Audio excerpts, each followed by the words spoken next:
नमस्कार। होम्योपैथी संवाद के यूट्यूब चैनल में आपका स्वागत है।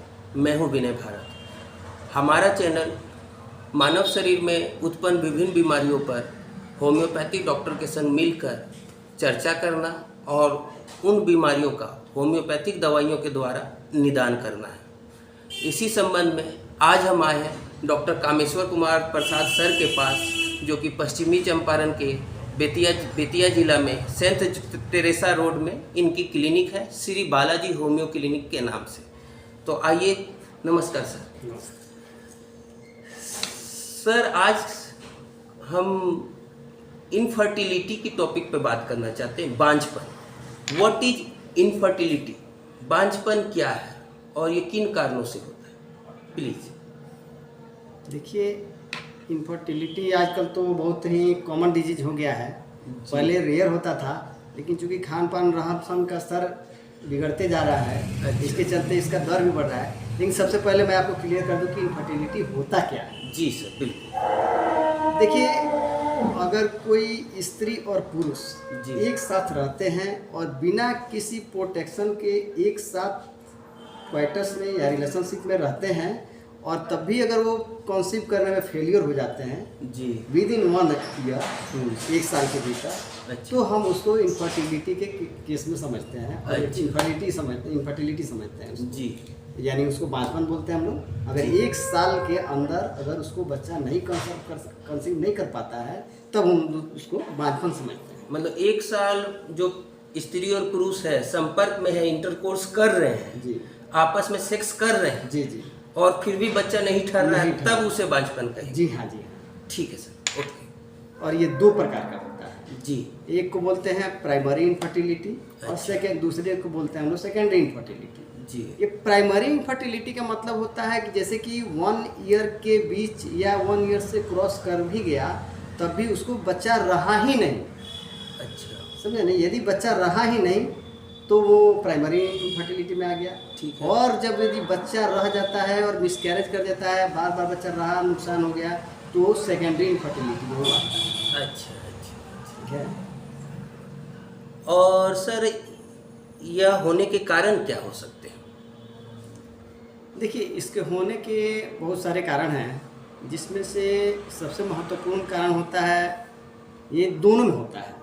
अच्छा, ये मेल में भी होता है? हाँ, ये मेल इनफर्टिलिटी भी होता है। अच्छा। और ये फीमेल इनफर्टिलिटी भी होता है। हमको पता ही नहीं था कि पुरुष भी बांझ होता है। नहीं नहीं, उसमें भी होता है। अच्छा, अच्छा। क्योंकि बच्चा जब कंसीव करेगा तो स्त्री और पुरुष दोनों के सहयोग से करेगा। अच्छा। अगर दोनों में से कोई एक डिजॉर्डर में है जी। तो वो कंसीव नहीं कर सकता है। जी, ठीक है। लेकिन देखिए, अगर 20 से 25% पुरुष में होता है, अच्छा, जबकि 25 से 35% डिजॉर्डर्स जो होते हैं सो फीमेल में होते हैं। अच्छा, अच्छा। समझे ना? और ये इसका रेशियो होता है। और इसके होने के बहुत सारे कारण हैं, जैसे मासिक का सही नहीं आना, अधिक आना, कम आना, दर्द करके आना, ये पॉलीसिस्टिक ओवरी सिंड्रोम से गुजरना, अच्छा, बच्चेदानी में गांठ हो जाना, उस सब के चलते भी बच्चा कंसीव करने में दिक्कत होता है।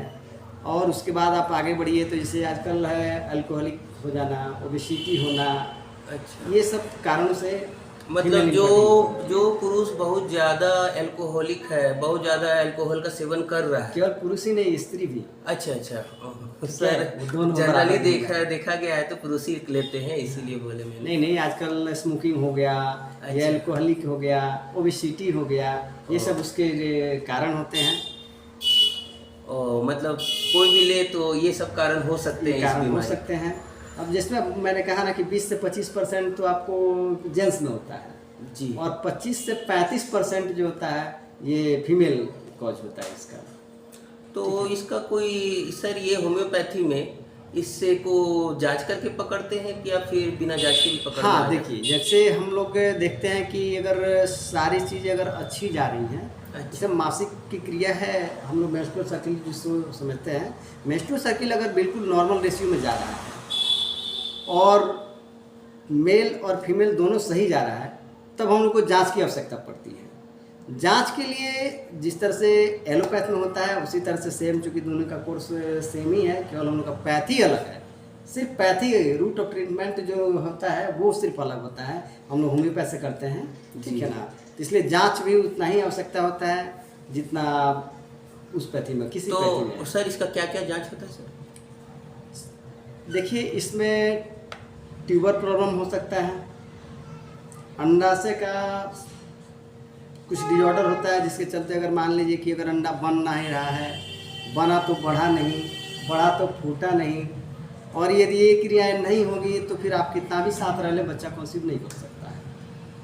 ठीक है, तो सबसे ज़रूरी चीज़ होता है स्त्रियों में कि पहले मासिक की क्रिया सही रूप से संपन्न हो, फिर ओवरी का काम है, ओवरी भी आपका प्रॉपर तरीके से उसमें अंडा बने, अंडा बढ़े और सही समय से वो फूटे, और उस समय अगर आप स्त्री पुरुष साथ रहते हैं सही अवस्था में, दोनों का नॉर्मल कंडीशन में है, तो बच्चा कंसीव कर ही जाएगा। ठीक है, और दूसरा इसमें का जांच की बात आपने कही, तो हम लोग इसमें ये देखते हैं, पहले तो अल्ट्रासाउंड के माध्यम से हम लोग ये जानते हैं कि बच्चेदानी का पोजीशन क्या है जी। ठीक है, अगर उस प्रकार का कोई अगर डिसऑर्डर होता है तो फिर आते हैं हम लोग ओवुलेशन की जांच करते हैं कि ओवुलेशन का क्या कंडीशन है, वो सही चल रहा है कि नहीं जी। जैसे कि मैंने बताया कि आपको अंडा का बढ़ना फूटना ये सब क्रियाएं चल रही हैं कि नहीं। अगर ये चीज़ नहीं होती है तो फिर आपको यहाँ पर प्रॉपर वे में आप नहीं जाना है। तीसरी बात आती है कि अगर ये दोनों चीज़ सही होते हैं तो अगर तब भी अगर नहीं कंसीव करा तो डाउट ये बनता है कि कहीं ट्यूब तो सही प्रॉपर वे में है कि नहीं। अच्छा। जब हम लोग जांच करते हैं, जैसे कि HSG का जांच करवाने की ज़रूरत पड़ता है, वो आप एक्सरे के माध्यम से भी करा लेते हैं, हिस्टेरोसोनोग्राफी करते हैं, अल्ट्रासाउंड से होता है, या HSG करके हम लोग वो एक्सरे के माध्यम से भी करा लेते हैं, जिसमें ट्यूब जो हमारा है दोनों साइड का जो फैलोपियन ट्यूब है, वो फैलोपियन ट्यूब प्रॉपर वे में सही काम कर रहा है कि नहीं। अगर वो सही काम कर रहा है तब तो ठीक है, अगर कहीं किसी प्रकार का ब्लॉकेज है, वो ब्लॉकेज पार्शियल भी हो सकता है और वो कंप्लीट भी हो सकता है। तो अगर वो ब्लॉक रहेगा तो फिर हमारा ये सारी क्रियाएं बेकार हो जाएंगी, और तब हम लोग को उसमें ट्रीटमेंट के माध्यम से होम्योपैथ में ऐसी व्यवस्था है, हम लोग दवा चलाते हैं। अभी हमने मुजफ्फरपुर के एक पेशेंट को ट्रीट किया है जी, जिसमें मैं नाम नहीं लेना चाहूँगा, लेकिन बहुत से मतलब कि गायकोलॉजिस्ट ने उसका ट्रीटमेंट किया हुआ था।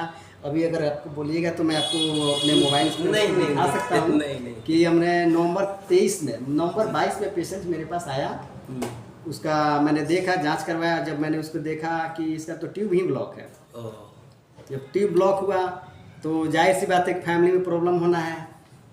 लोग अगर इलिटरेसी है या फिर मानसिकता थोड़ी रूढ़िवादिता वाली है, तब लोग सोचते हैं कि दूसरी शादी कर लें। अब ये सोचिए कि किसी के घर की बेटी बहू है, आपके या मेरे घर की है, और उसकी जब ये सही सलामत है और दूसरे के आने की कंडीशन हो तो उस स्त्री पर क्या बीतेगी, ये आप समझ सकते हैं। तब वो पेशेंट आया मेरे पास और वो आकर के रोने लगा, रोते हुए कहने लगा कि सर हमारा हमको जो आप कहें सो मैं करूँ, हमारी बचाइए, क्योंकि पति रेलवे में थे और उनकी दूसरी शादी का प्लान बनने लगा था। अच्छा। और जब उन लोगों को पता चला, जांच के माध्यम से जब पता चला कि भाई इनका ट्यूब ब्लॉक है, तो जाहिर सी बात है कि सब उसको ना कहेंगे, लेकिन उसमें दवा चलाया है मैंने। और तो ये ट्यूब किन में ब्लॉक था, पुरुष में कि महिला? नहीं, ट्यूब स्त्री में ही होता है, फैलोपियन ट्यूब लेडीज में ही होता है। अच्छा। ठीक है ना, और उसका ट्यूब ब्लॉक था।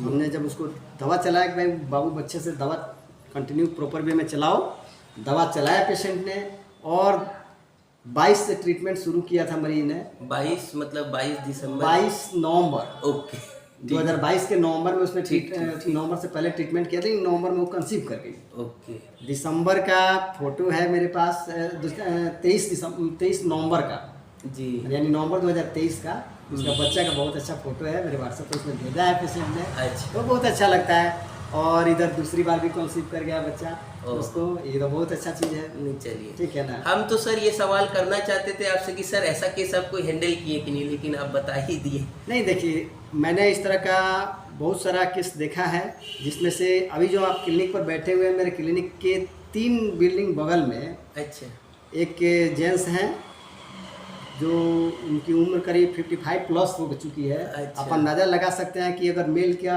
एज अगर 55 प्लस हो गया है तो बच्चा कंसीव करना कितना मुश्किल काम है। मेरे ख्याल से तो होना ही नहीं कर पाएगा, लगभग नहीं। लेकिन फिर प्रभु का नाम लेकर मैंने ट्रीटमेंट किया। अच्छा। और अभी 2 महीने हो गए हैं, आप जा करके पता कर लीजिए, जा करके देख लीजिए। मोहल्ले भर में मिठाई बांटना शुरू किया। मरीज जब यहाँ पर पहुँचे, जब समझिए कि 55 की एज के है और मिठाई ला के मेरे टेबल पे रखा, मेरा पैर छूने लगे। मैंने कहा कि मेरा पैर मत छूजिए, प्रभु का नाम लीजिए, ठीक है ना। हमने तो अपना काम किया है और ईश्वर की कृपा हुई, मेरा दवा अच्छे से काम कर गया, आपने प्रॉपर वे में चलाया। और इस एज में बच्चा होगा, इस मोहल्ले में किसी ने नहीं कहा था। ये मैं मानता हूँ कि एक बहुत अच्छा चीज़ है। एक और पेशेंट है हमारे यहाँ, श्री विश्वास बगल में ही है, वो 19 साल के बाद उसको बच्चा हुआ है। और पेशेंट आया मतलब मैरिज लाइफ से 19 साल बाद? हाँ, शादी हुए 19 साल हो गए थे और उसे बच्चा नहीं था। अच्छा। उसको भी लड़का हुआ है। एक भी मेडिसिन एक्स्ट्रा नहीं, मतलब कि होम्योपैथ के सिवाय कोई दूसरा मेडिसिन नहीं, और बहुत ही सस्ते में बहुत अच्छा है।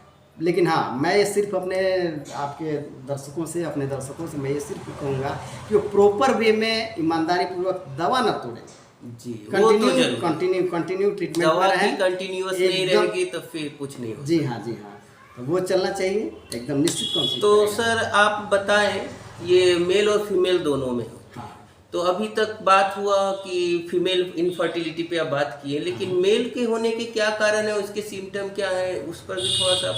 जी हाँ, देखिए मेल में सबसे बड़ा चीज़ होता है कि सेक्सुअल डिजॉर्डर। जी, सेक्सुअल डिजॉर्डर होता है जिसके चलते सही मात्रा में सीमन का नहीं होना। अच्छा, ठीक है। सर अगर सीमन आप कह रहे हैं तो सीमन तो सर मैं नहीं समझ पा रहा, पब्लिक कहाँ से समझेगी। आप सर सीमन को भी क्लियर कर दीजिए, सीमन क्या है? देखिए, उसको हिंदी में हम लोग वीर्य बोलते हैं, जो पुरुष में होता है। हाँ। ठीक है ना। और वीर्य का मात्रा सही हो, वो कम ना हो, अधिक भी नहीं हो। अच्छा, ये दोनों डिजॉर्डर होते हैं। ठीक है। और उसके बाद में जो उसमें कीड़े होते हैं, जो आमतौर पर एकदम सिंपल लैंग्वेज में समझिए, उसको जो कीड़ा हम लोग बोलते हैं, कीड़ा की मात्रा वो सही होना चाहिए। वही सीमेन है। हाँ, अगर वो किसी का 10% हो, 15% हो, तो लगभग वो कंसीव नहीं कर पाता है। लेकिन सबसे इम्पोर्टेंट बात यह है कि हम लोग जब दवा चलाते हैं, उसको मजबूत कर लेते हैं, तो जब पति और पत्नी या स्त्री पुरुष जब एक साथ रहते हैं तो करोड़ों की संख्या में स्पर्म निकलते हैं जी। लेकिन उसमें एक ही जाके जो फर्स्ट टाइम पहुंचा, वही जाके कंसीव करता है। अच्छा, उसमें से कंसीव सिर्फ एक ही करता है। और यदि किन्हीं कारणों से अगर दो चला गया तो वही ट्विन प्रेगनेंसी होता है। अगर 3 चला जाता है तो उसको ट्रिपल प्रेगनेंसी होता है। यही भी कारण वही होता है। ठीक है ना। जब तक वो बंद नहीं हुआ तब तक अगर 2 घुस गए अगर सेम टाइम में तो 2 का ट्विन प्रेगनेंसी हो गया। अगर 3 घुस गए तो ट्रिपल प्रेगनेंसी हो गया। लेकिन इसका रेयर होता है, बहुत कम होता है, एक ही जा पाता है। ठीक है, जो सबसे मजबूत होता है। तो हम लोग दवा चलाते हैं, उसके लिए भी परसेंटेज कम है तो उसको सुधार लिया जाता है दवा चला करके, और वो समस्या समाधान हो जाती है। सर मेल इनफर्टिलिटी पे सर? हाँ, मैं वही मेल इनफर्टिलिटी पर ही बोल रहा था, जिसके चलते अगर मान के लिए गए अल्कोहलिक हो, सेक्सुअल डिजॉर्डर हो, स्पर्म काउंट कम हो, तो उसको हम लोग दवा चला करके उसको सुधार लेते हैं। और उसके बाद फिर जैसे कि आप यूँ समझिए कि अगर कोई भी पौधा अगर बनाना है तो हम लोग क्या करते हैं, पहले मिट्टी का मजबूत होना ज़रूरी है, मिट्टी भुरभुरा होना ज़रूरी है, तब जा कर के अगर ये थोड़ा सा कमज़ोर भी रहता है बीज या स्पर्म, तो अगर ये मजबूत रहेगा तो दूसरा कोई भी कमज़ोर भी चीज़ जाएगा तो यहाँ पर फर्टिलाइजेशन उसका हो जाएगा। मैं ये चीज़ मानता हूँ और मैं ये चीज़ देखता हूँ, रिजल्ट मेरे सामने रहता है।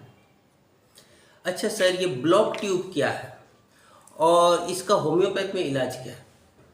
देखिए, ब्लॉक ट्यूब का भी मैंने चर्चा किया था। जैसे कि 2 फैलोपियन ट्यूब्स होते हैं जो स्त्री में होते हैं, और उसमें से कभी कभी क्या होता है, ये रेयर चीज़ होता है, बहुत कम होता है, वो क्या होता है कि कभी कभी पार्शियल या कम्प्लीटली ब्लॉकेज आता था इसमें जी। जब स्ट्रिक्चर वगैरह आ जाते हैं तो वो ब्लॉकेज हो जाता है, तो उधर से प्रवाह आना बंद हो जाता है। अच्छा। जिसके विषय में जानकारी आप या तो अल्ट्रासाउंड के से HSG करवाते हैं तब पता चलता है, जब उसमें फ्लो हम लोग देखते हैं, फ्लो प्रॉपर वे में है कि नहीं, पाउच ऑफ डगलस में जब फ्लो जाता है कि नहीं, जब वो अल्ट्रासाउंड से जब उसको HSG किया जाता है तो वो सब चीज़ क्लियर हो जाता है। या फिर एक्सरे भी करवाया जाता है तो वहाँ से भी आप उसको क्लियर देख सकते हैं कि फ्लो का क्या स्थिति है। अगर फ्लो सही है तो फैलोपियन ट्यूब्स नॉर्मल है तो बाकी का हम लोग ट्रीटमेंट करते हैं। जो डिजॉर्डर सामने आते हैं उसको अपना मेडिसिन चला करके नॉर्मल किया जाता है। नॉर्मल किया सब कुछ नॉर्मल होते हैं तो बस करना ही करना है। ठीक है सर, एक और जानकारी दे दीजिए, जिन महिलाओं का बार मिस कैरेज हो जाती है जी, उनको भी हम इनफर्टिलिटी में लेंगे या फिर वो अलग केस हो गया? हाँ, जैसे कि मैंने आपको पहले ही बताया जी कि अगर वो पहले से अगर कोई बच्चा नहीं है जी और 1 साल से अधिक हो गया है तो वो प्राइमरी इनफर्टिलिटी में आता है। लेकिन यदि एक बार भी वो कंसीव कर चुका है जी तो वो सेकेंडरी इनफर्टिलिटी में चला आता है। तो एक मिसकैरेज हो, दूसरा मिसकैरेज हो, तीसरा मिसकैरेज हो, मैं आपको बता दूं यहाँ से करीब 15 किलोमीटर की दूरी पर एक मोती छापर जगह है, उसके बगल का चौक है, उसके आगे बगल का एक पेशेंट है जो यहाँ के ही डॉक्टर से पहला बच्चा उसका नुकसान हो गया, दूसरा बच्चा नुकसान हो गया, तीसरे में उसने ऑपरेशन भी करवाया कि बच्चा बच जाए, तब भी बच्चा डेथ कर गया। चौथा बच्चा रहा और वो चौथा बच्चा भी मिसकैरेज हो गया उसका। और उसके बाद वो रोते हुए फिर आया कि सर इसमें होम्योपैथ में अब कुछ है कि नहीं। मैंने उसका ट्रीटमेंट किया और आज की डेट में जा कर के देखिए वो तिवारी जी हैं, हाँ उनके यहाँ बच्चा एकदम अच्छे से है और बहुत खुश है परिवार। अच्छा लगता है ये सब चीज़। इसकी तो बहुत अच्छी मेडिसिन है होम्योपैथ में, बहुत अच्छी मेडिसिन है, समझे। और मुझे तो लगता है कि सबसे सस्ती और शरीर को सुरक्षित रखते हुए ट्रीटमेंट करना अगर कहीं चीज़ है तो नो डाउट होम्योपैथी है, जैसे वो जनरली सभी जानते ही हैं। लेकिन मैं अपने प्रैक्टिस में इसको देखता हूँ और मुझे अच्छा लगता है जब आप सामने वाला जब दुखी होकर आता है और खुश होकर के जब जाता है यहाँ से, तो जाहिर सी बात है आप सोच सकते हैं, अंदाजा लगा सकते हैं कि कितनी खुशी महसूस होगी। सही बात है, सही बात। चलिए सर, आप बहुत सपोर्ट किए, इतने कीमती समय आप मुझे दिए, हमारे चैनल को दिए, इसके लिए मैं आपका बहुत बहुत धन्यवाद करता हूँ सर, थैंक यू। और अगर आपको कोई भी बीमारी हो, अगर किसी बीमारी पे जानकारी चाहिए हो तो आप हमें कमेंट करें, हमारा नेक्स्ट वीडियो आपके उस बीमारी पर आएगा। हमारा चैनल अगर आपको पसंद आए, आपको बहुत सारी जानकारियाँ मिले तो लाइक करें, सब्सक्राइब करें और शेयर भी करें। धन्यवाद।